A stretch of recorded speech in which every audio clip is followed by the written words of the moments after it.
Bonjour ou bonsoir à toutes et tous, bonne année 2021.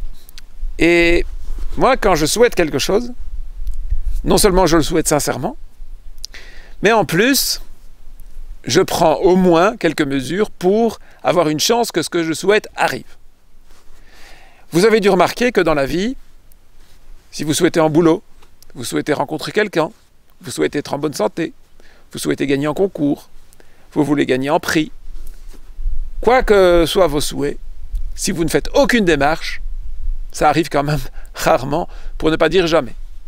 Alors oui, rencontrer quelqu'un tout à fait par hasard, si vous restez chez vous, que vous n'invitez jamais personne, vous ne sortez pas, vous rencontrez personne et vous n'êtes pas non plus sur des sites de rencontres sur Internet, ça va être difficile de rencontrer quelqu'un. C'est très improbable. En boulot, si vous n'envoyez pas de CV, que vous ne vous présentez pas devant des patrons, je crois que je peux dire à peu près jamais. Hein? Bon. La santé, mais la santé, là, il y a un problème, c'est que on n'est pas tous égaux quand on est. Génétiquement, on est différents et en plus, le mode de vie de nos parents peut influencer notre santé. Et donc, dans la tête de certaines personnes, il y a l'idée que tomber malade, c'est pas de chance, et être en bonne santé, c'est de la chance. Alors, il y a peut-être un facteur, chance et prédisposition, certes. Mais la santé, c'est en grande partie un choix. Et c'était l'objet de ma vidéo de vœux de 2020. Et je dois dire qu'après cette année dominée dans l'actualité par le virus qu'on appelle le SARS-CoV-2, qui provoque une maladie qu'on appelle la Covid-19, on a féminisé le mot, je ne sais pas trop pourquoi, vous comprenez à quel point ce que je disais dans cette vidéo de l'année passée, je vous invite vraiment à aller la revoir parce qu'avec le recul et ce qui s'est passé, vous allez comprendre à quel point mes vœux, mes souhaits et mes suggestions étaient appropriés. La santé est en grande partie un choix. Et au fond de vous, même si vous allez dire ouais, réfléchissez. Bon, je vais prendre des extrêmes, mais ça permet souvent d'illustrer et de convaincre. Si vous fumez, que vous buvez des grandes quantités d'alcool, que vous vous droguez, que vous mangez une nourriture déséquilibrée à longueur de journée, et quand vous ne vous saoulez pas avec de l'alcool, vous vous rincez le gosier avec du Coca-Cola ou une autre boisson sucrée pétillante, est-ce que vous croyez vraiment que vous n'avez pas plus de chances d'être malade que quelqu'un qui est en mode de vie sain, qui mange bio, qui mange jamais trop gras, qui fume pas, qui boit pas, qui se drogue pas? Vous voyez ce que je veux dire? Ça, sur quelque chose d'aussi évident, je pense que tout le monde sera d'accord. Donc, entre la maladie est un coup de malchance et la maladie est un choix, je suis d'accord qu'il y a de la marge pour dire que c'est un peu des deux.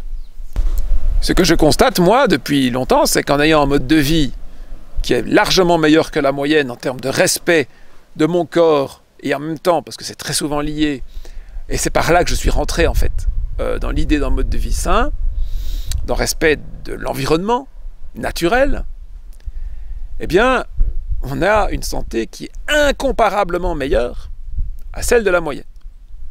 Je le vis au quotidien, je le vois au quotidien, et je peux rapidement constater autour de moi que je vois comment vivent les personnes et je vois les conséquences sur la santé. En passant d'un pays à l'autre, c'est flagrant.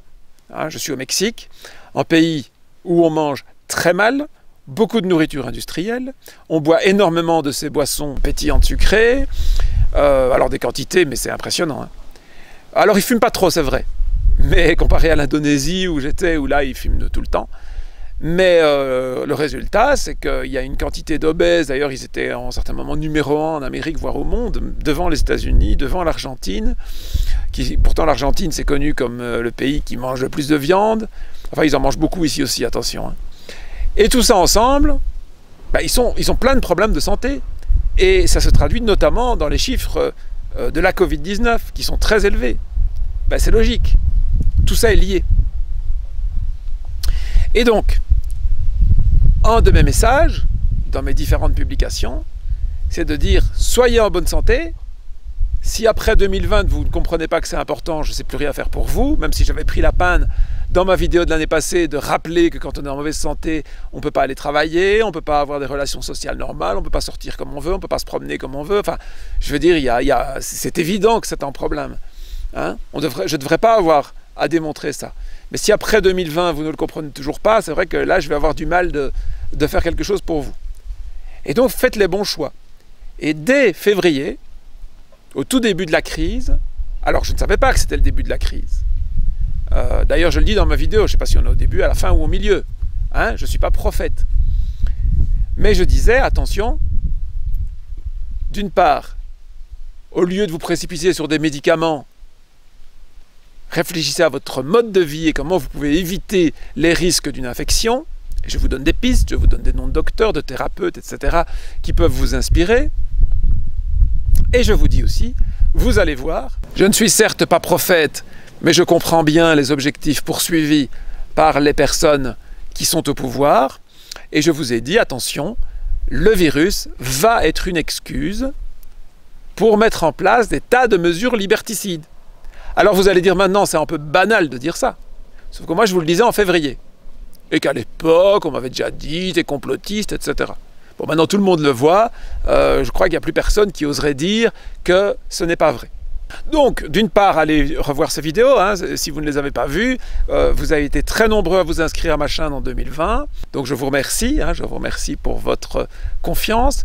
Mais si vous êtes nouveau et que vous découvrez ma chaîne, notamment via depuis cette vidéo, qui est celle pour l'instant qui a le plus de succès, et ça a l'air de continuer, même de monter, puisque je remets justement le Covid, enfin la Covid, dans son contexte, avec les manipulations politiques qui vont autour, etc., et parler des objectifs poursuivis, des circonstances et tout ça, eh bien, n'hésitez pas à aller voir les vidéos avant, pas toutes, je sais, une quarantaine de vidéos, c'est un peu trop, puis il y a peut-être des sujets qui ne vous intéressent pas, mais en particulier, tout simplement ces vœux de 2020, avec le recul, vous allez voir à quel point ils étaient appropriés, et également cette vidéo de février, qui même si je ne l'ai pas préparée, je l'ai fait comme ça, dans la nature, aux Philippines, où j'étais à ce moment-là, et vous allez voir que ce que je dis, c'est largement confirmé. Bon.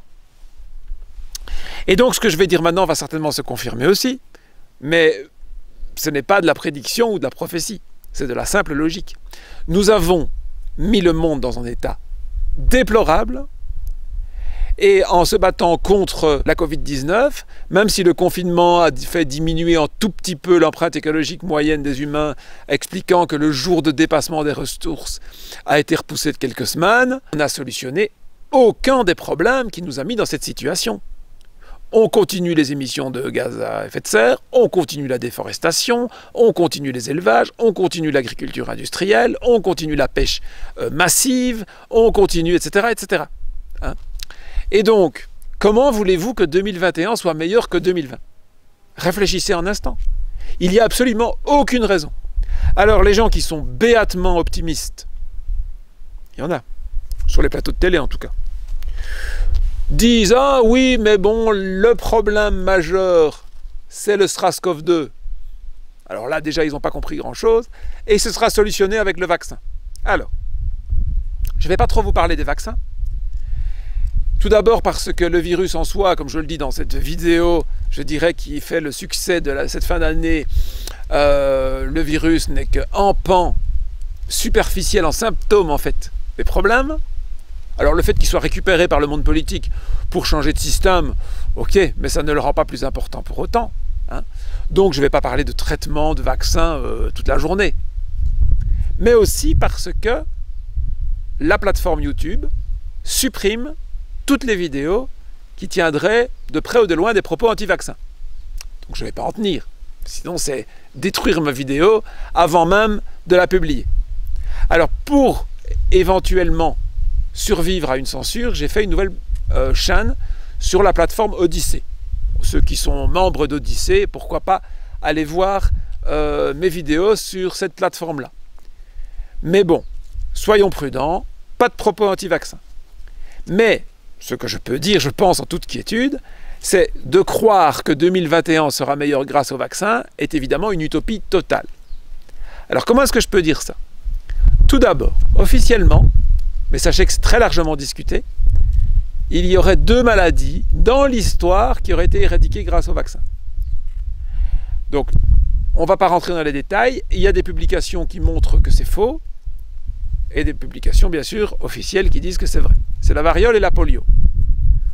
Bon, mais même si c'est vrai, admettons, ça ne fait jamais que 2 maladies sur des dizaines de maladies pour lesquelles il existe des vaccins, et ces vaccins n'ont jamais rien éradiqué, à part éventuellement les 2 en question.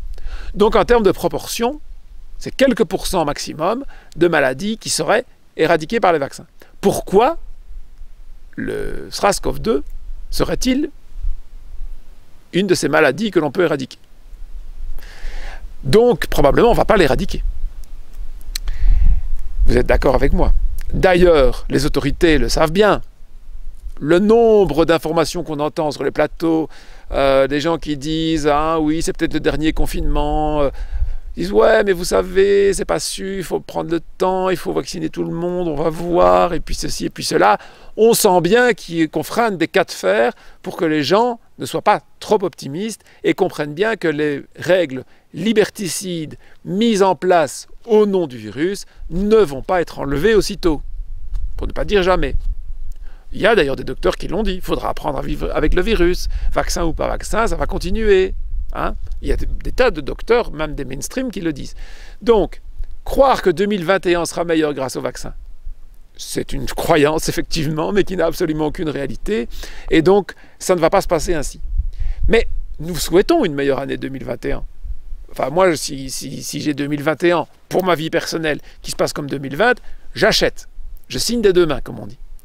Mais pour les autres, pour les personnes qui ont souffert ou souffrent de la situation, et pour toutes les personnes qui souffrent depuis bien avant le Covid, que ce soit de famine, de pollution, de pauvreté, etc., je leur souhaite une meilleure année 2021 que 2020. Et je ferai tout mon possible pour qu'elle soit meilleure. Pas seulement pour moi, au contraire.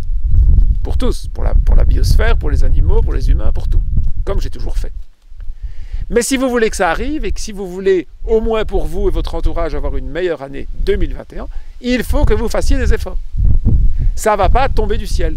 Pas plus que si vous êtes sans emploi, et que si vous restez chez vous, sans sortir, sans chercher sur Internet, sans aller voir des entreprises et des services, etc., ce n'est pas une offre d'emploi qui va arriver dans votre boîte aux lettres toute seule.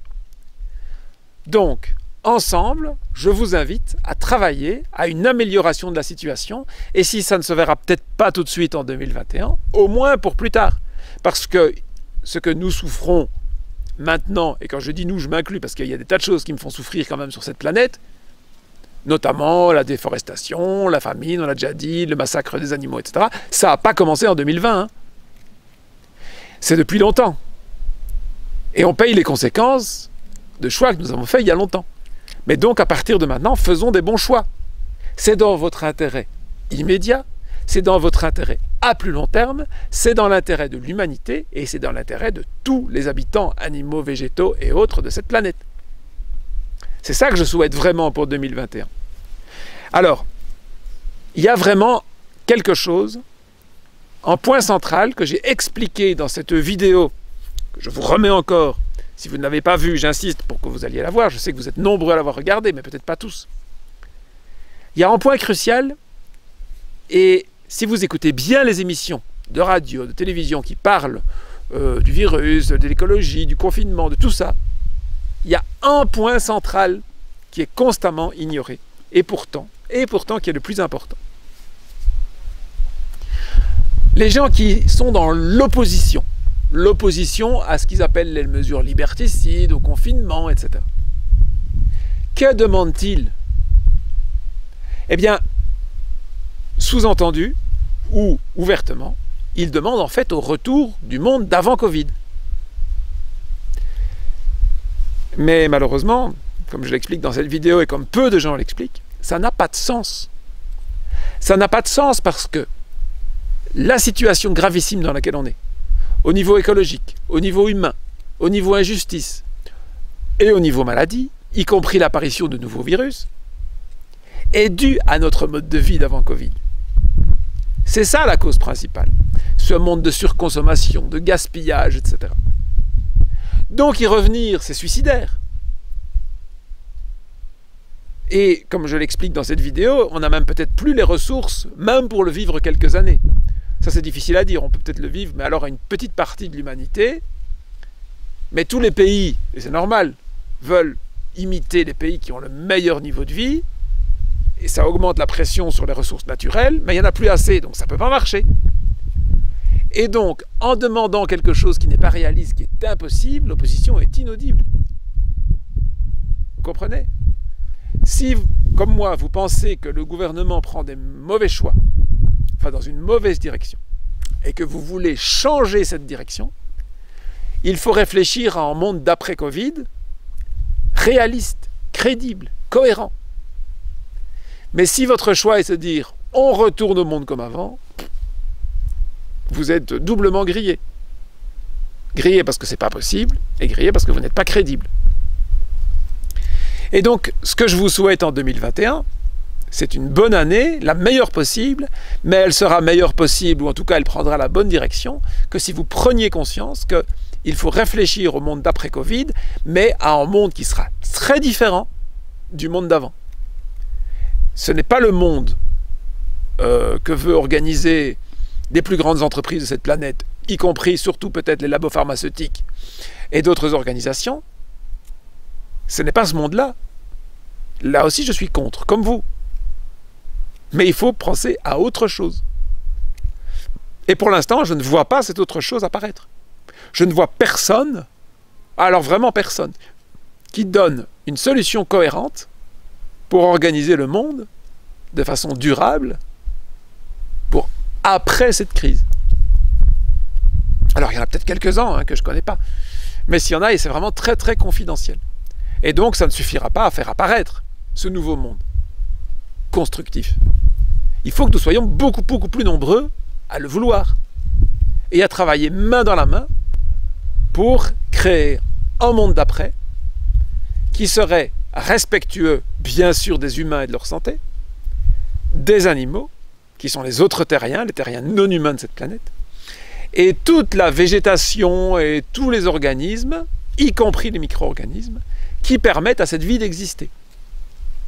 Et si on crée une telle société, alors l'humanité pourra survivre à long terme et on pourra construire des choses intéressantes sur cette planète.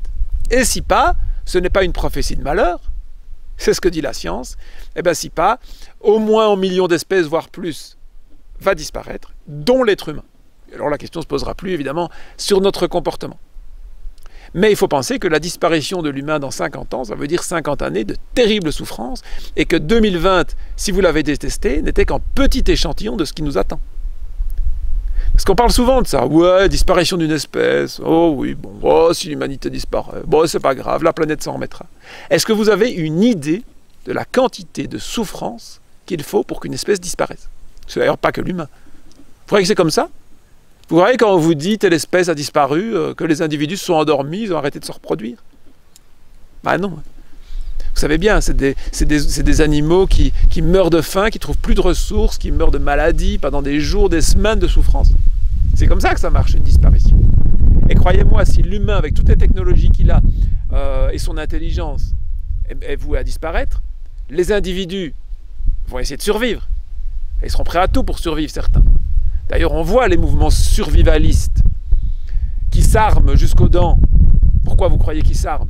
Parce qu'ils se disent qu'on va se battre pour un bout de pain ou pour un fruit qui survivra encore sur un pauvre malheureux arbre qui n'aura pas encore été détruit par les pollutions, le réchauffement climatique, la sécheresse ou autre, et que pour être le premier à avoir le fruit sur les autres, il faut mieux avoir une arme. Imaginez, les gens vont s'entretuer. C'est ça la disparition de l'être humain. C'est pas juste pouf. Ah oui, si on pouvait appuyer sur un petit bouton, ping, tout le monde s'endort. Ah oui, ça, d'accord. Ça, ce serait pas si grave peut-être. Mais c'est pas du tout comme ça que ça va se passer.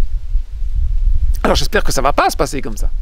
Moi, je préférerais que l'être humain change et finalement respecte la vie. Et alors, il peut survivre. Alors, on peut être heureux, en bonne santé. C'est possible, hein? C'est encore possible. Mais ça ne viendra pas tout seul. Il faudra faire des efforts et des gros efforts pour y arriver. Et ces efforts, moi je vous le demande depuis des années, je publie, j'assiste, je fais des conférences, j'essaye de transmettre. Mais je ne peux pas convaincre tout le monde à moi tout seul. Aidez-moi. Faites-le aussi, à votre manière. Hein. Vous pouvez toujours partager mes publications, mes articles, mes vidéos si vous les trouvez bien faits, mais vous avez certainement d'autres arguments, d'autres approches. Certains disent que je suis trop direct, pas assez diplomate. Très bien, Faites-le autrement. Mais faites-le. Parce que moi tout seul, j'arriverai à rien. Oui, peut-être, je continuerai à avoir quelques bonnes années comme 2020, où je m'amuse bien, je fais des belles photos, je vais dans des endroits fabuleux. Ouais, peut-être, ouais. Et alors, hein? Mais ensemble, on peut encore changer les choses. Et changer les choses, c'est-à-dire, je le répète, réfléchir à un monde d'après-Covid, cohérent, respectueux, et qui sera une alternative crédible au monde qu'organise l'élite aujourd'hui. Donc, je vais en rester là pour l'instant. Je vous promets une vidéo qui va analyser le monde d'après-Covid selon les autorités, non pas en visitant des sites du genre complotiste.com, hein, bon, j'espère que vous entendez mon humour, mais sérieusement, en visitant le site de l'ONU, l'Organisation des Nations Unies, bah oui, ils en parlent, hein, le site du Forum économique mondial, qui a un plan, qui est tout à fait ouvert, il n'y a pas de secret, et qui parle d'un nouveau monde en 2030, hein, où il n'y aura plus de guerre, plus de pollution, enfin tout est absolument merveilleux. Mais voyons un petit peu les mesures qu'ils veulent prendre pour y arriver et ce que ça implique. Le FMI qui veut changer de système monétaire, etc. Tout ça est là. Tout ça est publié sur des sites officiels. Et on va réfléchir ensemble, qu'est-ce que ça implique? Comment sera ce monde d'après? Bon, si vous trouvez que c'est un beau monde qu'ils sont en train d'organiser, tant mieux. Hein. Mais si vous trouvez que c'est pas si bien que ça, et que vous voulez autre chose, ben on peut en discuter ensemble. Essayer de construire une véritable alternative, tout d'abord en théorie, mais assez vite, hein, parce qu'on n'a plus 25 ans là. Et puis voir comment est-ce qu'on peut la mettre en place de façon concrète, réelle. Voilà, donc une prise de conscience massive en 2021 pour que tous, nous les terriens, humains ou non, puissions enfin vivre en paix sur cette planète, tôt ou tard. Utopique, un petit peu, idéaliste, sûrement. Mais bon, il faut bien avoir quelques rêves pour avancer, non? Allez, faites de beaux rêves et à bientôt.